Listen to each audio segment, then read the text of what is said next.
Hi, welcome everyone. We're going to get started in just a few seconds. We want to give everybody enough time to log into our webinar. So hang tight. We'll get started in just a few minutes.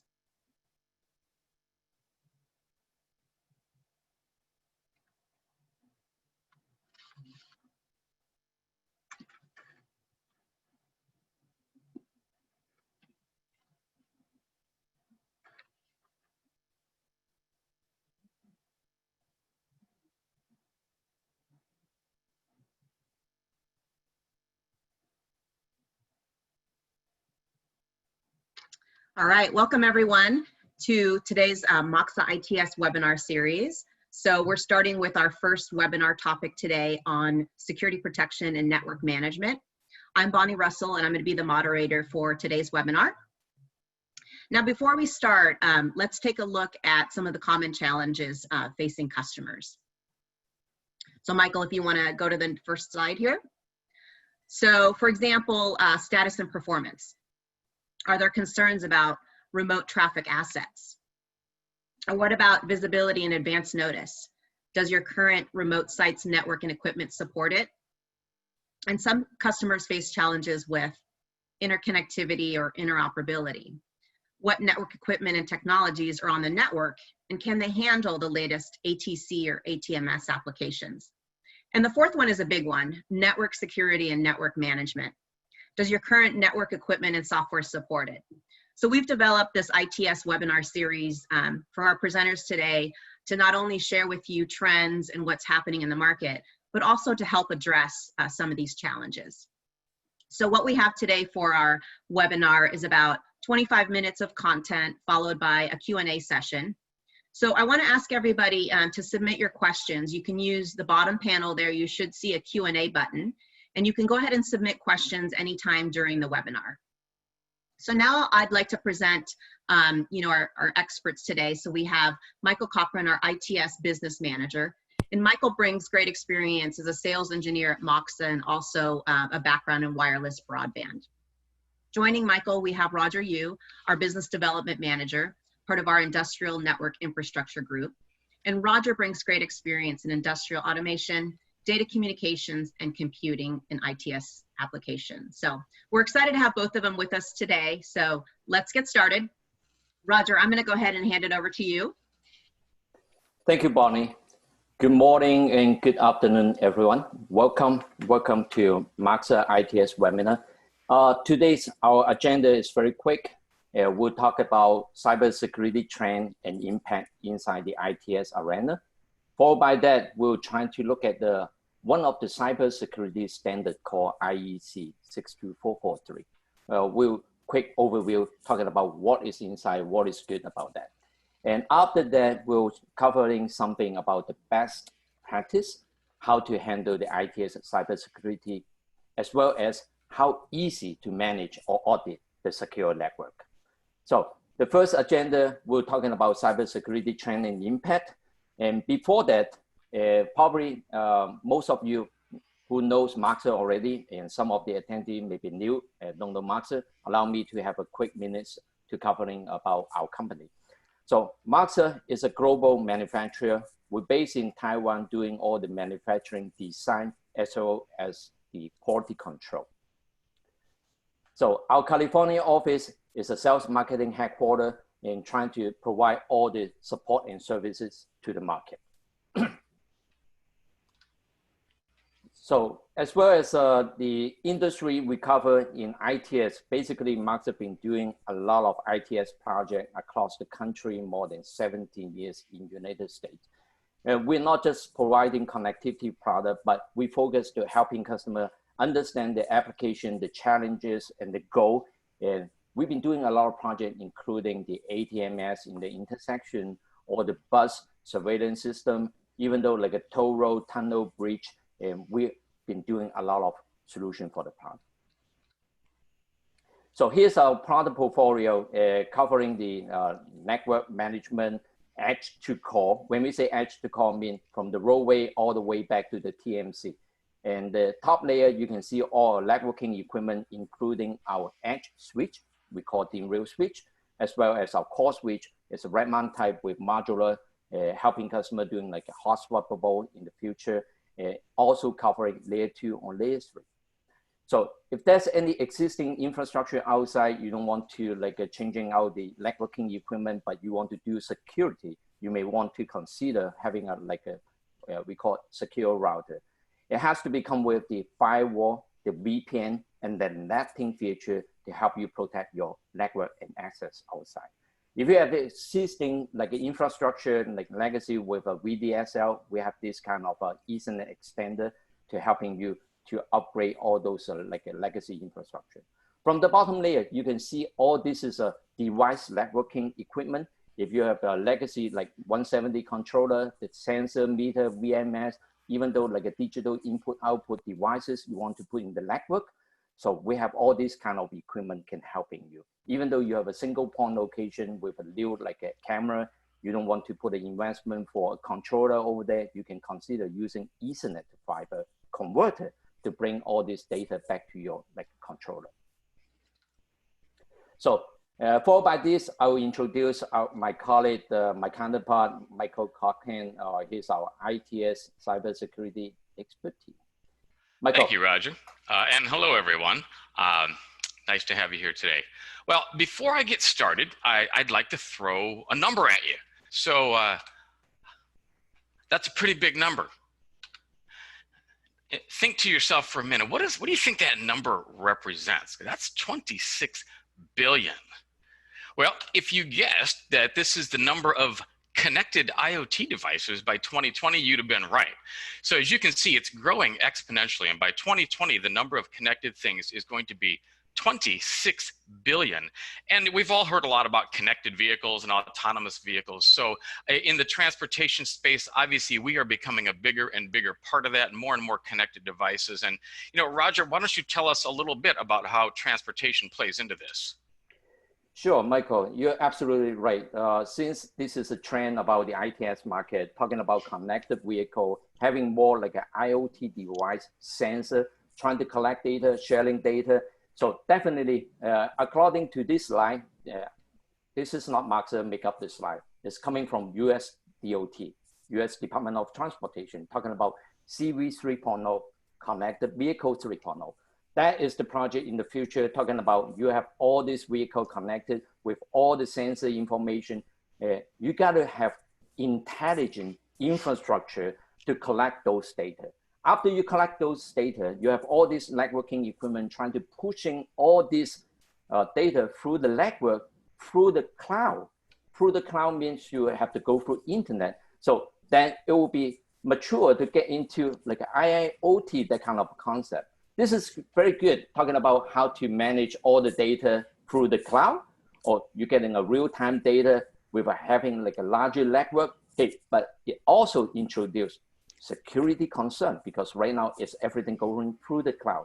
This is the purpose today. We're talking about how we're looking into the networking equipment, utilize it, trying to do the cybersecurity protection. Michael? Right, thank you. Yeah, you're absolutely right. And Roger, you may recall, you know, a couple of years back, you and I went around and visited with quite a few customers, and we asked the cybersecurity questions, and these are some of the answers we got. You know, nobody wants to attack us. It can't happen. We're a private network. We don't have any connection to the internet, et cetera, et cetera. But, you know, the fact is that even back then, 11% of the incidents that were reported to ICS CERT were in the transportation sector. Now, you fast forward to the coming of connected and autonomous vehicles, there's no question that the increasing dependence on this, it absolutely will expand opportunities for cyber incidents, and it's going to present some unique challenges with regard to connectivity of safety critical systems. And maybe you can tell us a little bit about how these attacks happen. Yeah, for sure. Let's say back in the past, a lot of agencies across the country, or even though in other regions, they're talking about security. They're just talking about like malware or like a kind of a virus or something like this. Actually, the bigger hit is cyber attack. So how's the cyber attack? Actually is using ransomware. So of course, I believe every attendee or everyone knows what is a ransomware. So there is a very famous one called WannaCry, and get into today the latest one in the market called Bad Rabbit. How bad it is? This is pretty bad because even though you clean up your system, you're trying to rebuild the system. If you're having the existing equipment, you still have something stick over there. So that is pretty scary. Yeah, and that was a pretty big event. And what they were doing here, the attackers were exploiting a vulnerability in the SMB component in Windows. And it was such a problem that the US CERT and the ICS CERT posted an advisory recommend blocking all versions of SMB or server message block at the network boundary level and implement a firewall in order to do this. And so that's, that was one really big attack that really raised quite an alarm. Let's look at a couple of other attacks. So in June of 16, in Texas DOT, a highway sign was hacked into, and what they did was they were able to breach the login credentials here. And they've got the message up, drive crazy y'all, but and that's maybe kind of a light hack and maybe a bit even of an amusing message. But as motorists, we are very dependent on these messaging signs and the accuracy and the reliability of these. So you can imagine how dangerous this potentially could be if someone gets into a message sign like that. And then later in that same year, in the San Francisco Muni, there was another ransomware attack, and it hit the ticketing kiosks. And so the city had two choices. They could either just shut down complete service until they got this repaired, or they could just let free rides happen until it got fixed. So they chose the latter, but think of all the revenue that was lost until this could get fixed. And then that same WannaCry virus that you told us about, it made its way into the Deutsche Bahn train station. And that's a big train station. And we're talking about a company that runs 34,000 kilometers of railway track. So you can only imagine what type of an impact had at this type of a major transportation fair throughout Europe. And then as recently as only about a year ago, in the city of Riviera Beach, Florida, there was another ransomware attack, and the city actually agreed to pay $600,000 to recover from this, and they pay it in Bitcoin. But why did they do this? Well, you have to look at the impact that this is having. So you see down on the bottom here that they could have replaced everything to the cost of about almost $1 million. But it extends further than cost. You have to look at the impact that it's having. And in this case, emails wouldn't work. 911 calls couldn't enter into the computer records. The systems that controlled the water utility were offline. So this is a big impact. And the time that it might take to get everything back online, that was a concern. So they paid the ransom for this. And so now we've looked at, server message block exploitation, login credentials hack, ransomware. So there's a lot of different ways to do this. And I think rather than applying one solution to one problem, it's probably better to step back and think about taking a more comprehensive approach to preventing cyber attacks. And if I want to be more effective at this and take a comprehensive approach, I probably should look at following and developing around a standard of some kind. Yeah, definitely. This is something a lot of industry having different kind of a cybersecurity standard to follow. So we have to look into which one is the best to fulfill our application or something like this. So this slide showing us a different industry, different cybersecurity standard we may want to follow. And you can see a famous one like a NIST, N-I-S-T, but this one is mostly like applied to the enterprise IT network. Or talking about LERSIP. LERSIP is much more focused on the electric utility industry, talking about how they want to looking at the equipment or administration. Or we can look into this one. Right now, this is a blinking box over there called IEC 62443.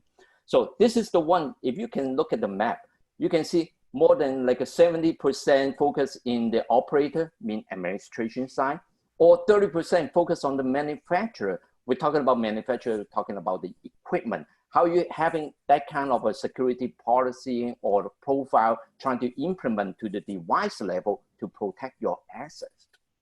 So, Michael? Thanks, Roger. So with IEC 62443, it really is centered around best practices in establishing a defense in depth. Now, what do I mean by that? Well, I suppose the best analogy that I can give is think back to the medieval days when you had your castle, right? And this is where everybody wanted to invade, and so you had to build many layers of defense into this. So in this example, it started at the portcullis and the drawbridge. The invaders would come, and if they could get through that, well, now they got to get over a moat, and then they get to this outer wall.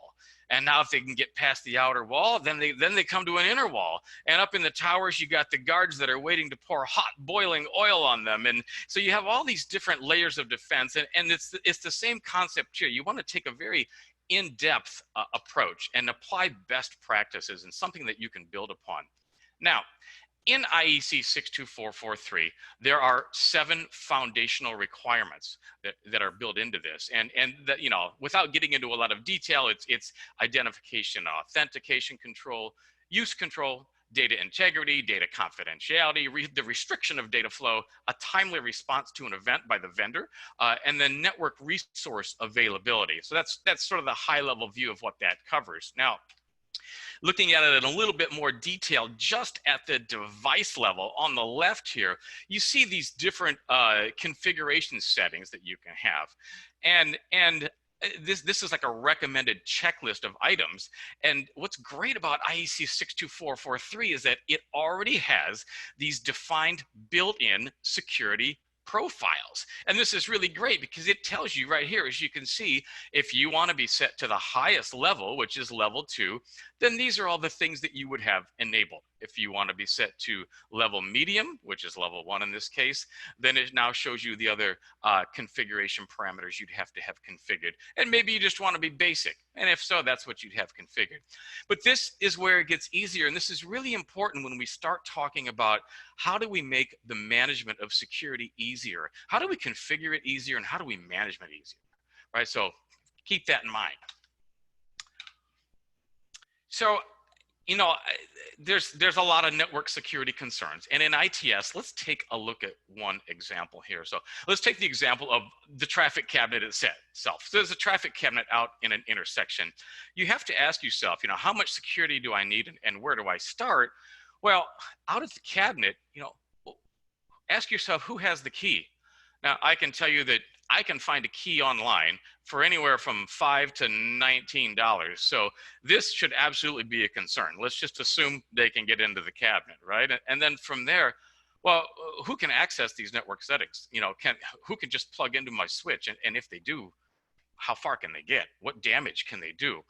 And then even if they somehow couldn't get into the traffic cabinet, there's the wireless component.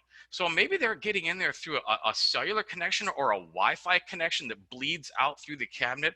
But these are all the things you have to think about and the concerns that you should be thinking about how you can defend your network from this.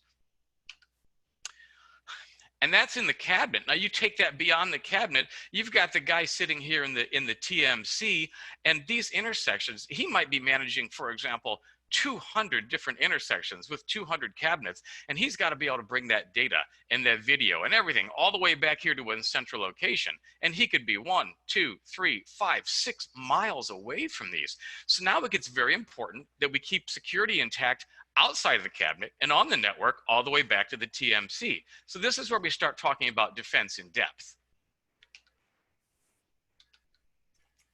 So again, there's best practices and there's a suggested cybersecurity checklist of items.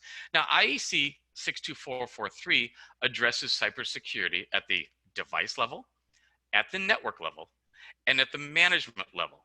Now, at the device level, these are all the devices that are in your cabinet that are going to be plugging into some type of switch, right? And this really, addresses authorizations, password complexities, encryption, and things like that. The equipment that you would use to do this would be some type of industrial managed Ethernet switch, maybe an industrial serial device server. So that's your device level security. Now at the network level, now we're having to secure the network and really start thinking about best practices we want to do, whether that's VLANs or VPNs or secure tunnels or segmenting your network. And the gear that you would use for this would be some type of industrial secure router or a secure remote access device. And now, you get all that set up, and now you've got to be able to manage it, because this is a very, very wide area network, 200 intersections covering a lot of ground. So from the management level, it's built into the requirements for being able to configure it and also being able to monitor and manage it. And in Moxa terms, we do this with two different tools. We do it with a configuration utility called MXconfig, and then we do the network management with a utility called MXView. So let's go back down here to device security, and let's walk through that checklist of items, right? So we want to be able to identify and control who can log into the devices. So it's really just user levels, whether it's administrative or user level. Right? We also should be able to control our remote access interface. So, an automatic logout for users that are logged in, setting a max number of users that are even allowed to log in. And we also should be able to increase our network complexity. So, we all have online bank accounts or credit card accounts. And as you establish that account, you're asked to set up a password. And as you're typing it in, it tells you that it's weak, and now it's medium, it's getting stronger, and now even stronger. Well, the same concept applies here. And I know that it sounds really simple, but you'd be surprised how many network switches don't have this capability. Not many vendors are providing this, and this is very important stuff. And then we also want to be able to do something like controlling the access or trusted access. So we should be able to build an access list. So in this case, you supply those IP addresses that you're going to allow access into your equipment. So if somebody comes in and plugs in and they don't match up to one of these addresses that you've put in, they're not going to get in. And then additionally, we should be able to encrypt our configuration files, encrypt that data, encrypt the configuration data, encrypt the confidential data. And then of course, on top of that, it should support SNMP. And what SNMP allows you to do is send events and send traps and be able to syslog and send this to a server. And we should be able to send that data as well in an encrypted way so that it remains safe. So that's a little walkthrough on the device security side. Now, Roger, what about at the network level? Oh, thank you, Michael. I guess this is something a lot of agencies keep talking about. Hey, I have my existing network outside. I already have all those equipment, but those equipment doesn't have that feature you just mentioned about the device security. The most they have is username, password, that kind of a minimum authentication. In that case, it's not end of the world. We say we can consider looking at a firewall or like we call security router. Just like Michael mentioned earlier, like ICS search recommend, you have to put a firewall trying to prevent any unauthorized intrusion or something like this. That is the equivalent you're talking about having a whitelisting to looking at that.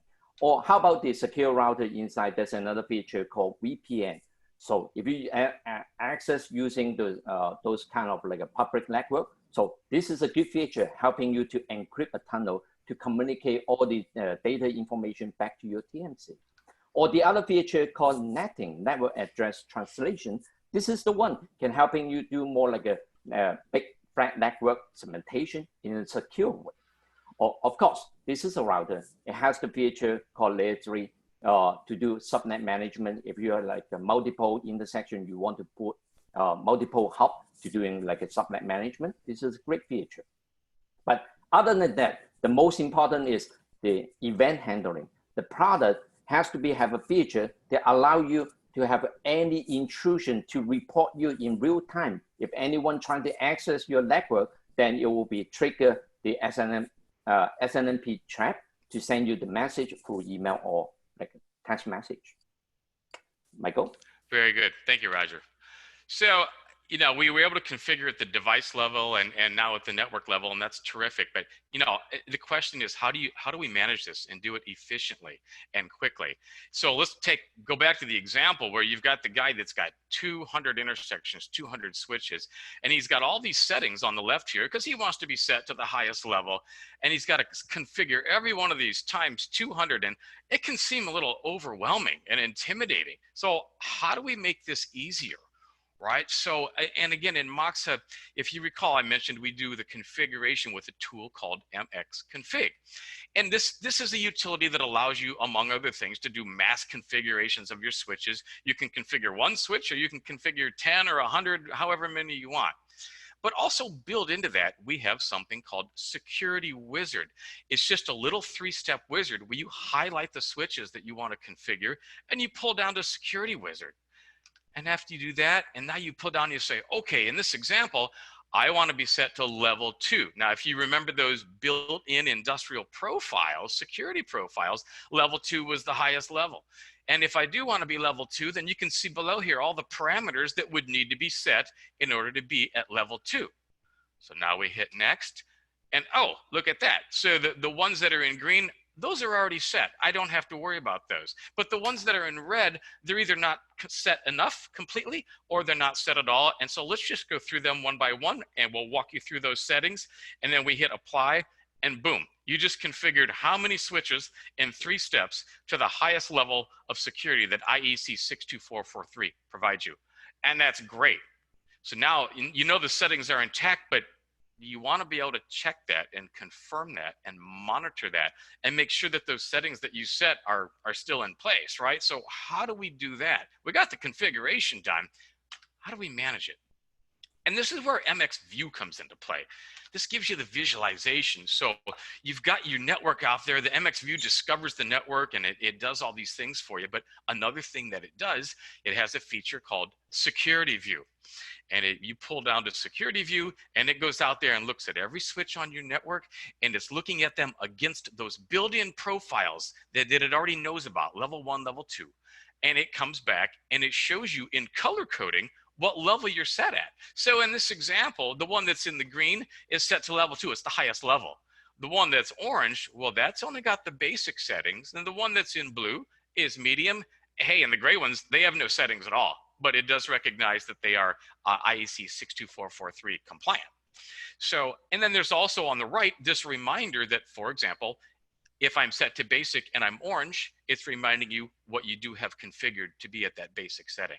And if I'm blue or green, it's showing you the other configuration parameters that you do have set. So a really, really nice way to visualize your security, manage it, do an occasional audit, do it once a day, once a week, once a month, whatever you deem necessary to get that secure feeling inside that your network is secure. Hey, Michael, So, before your summary, I have a very quick question over here. okay. So you mentioned all these function features. Are they all ready with Moxa product? They are already with Moxa products. So I don't have to hire a third-party consultant doing this job? You do not have to hire a third party. You should be able to do it with our wizard in about 10 to 15 minutes max. Wow. Okay, that sounds good. Yeah. So to summarize this, you know, as complex as traffic infrastructure is today, tomorrow's roadways will be vastly more interconnected, sensor rich, safety critical, and that increased connectivity is absolutely going to lead to increased hacker sophistication and an increased risk. So, you know, the threat is real and the need for a comprehensive solution is real, not just fixing one problem. So implement a network infrastructure that supports industry standards. IEC 62443, the foundational requirements defined in this, they address cybersecurity at the device, network, and management level. And we just showed you that cybersecurity practices can be implemented, managed, and viewed simply and efficiently. You know, and lastly, folks, remember, there is no finish line. So, and the whole point of this is you want to implement a solid security foundation, follow a standard that you can build upon for that defense in depth. And with that, I take it back to you, Bonnie. Great, thank you, Michael. We want to remind everybody about our 2 upcoming ITS webinars. So we have another one happening June 25th, as well as July 9th. So we hope that you can join us for those 2 webinars. It'll be a very similar format to today's session. So Michael, if you want to go to the next slide here, we're going to go ahead and move into our question and answer session. So let's take a look at what questions have been submitted. So Michael and Roger, let's see. Okay, first question here. You shared the product portfolio at the beginning. Does all the network equipment support all the latest network security features? No, not all of it. So only the managed switches and secure routers. So not the unmanaged switches or the media converters, for example. So anything that's considered unmanaged device, it would not support the security features because frankly, there's no intelligence built into it. All right, great. All right, let's take a look at the next question here. Has IEC 62443 become the network security standard in the ITS market? Oh, good question. Well, no, not yet. It hasn't, and it's really too early to say if it will become the standard of choice. Different regions or districts, they tend to have their own ideas on what standards and policies to follow. And definitely from what I've seen and from my experience, IEC 62443 is the best standard to follow, not just for ITS, but for any industrial control system to be able to build upon and practice that defense in depth protection policy. But now with that said, Moxa has been helping quite a few agencies across the country implement IEC 62443. And I'm very optimistic that it can become the standard of choice. All right, great. Next question. Does MXView support third-party switches and routers? You mean MXView? Yes. Well, MXView does indeed support third-party switches and routers, provided that they support the SNMP protocol. Great. All right, well, we're out of time, so that wraps up our webinar for today. We want to thank everybody for joining us, so appreciate the time. Thanks, everybody. Thank you, everyone. Thank you.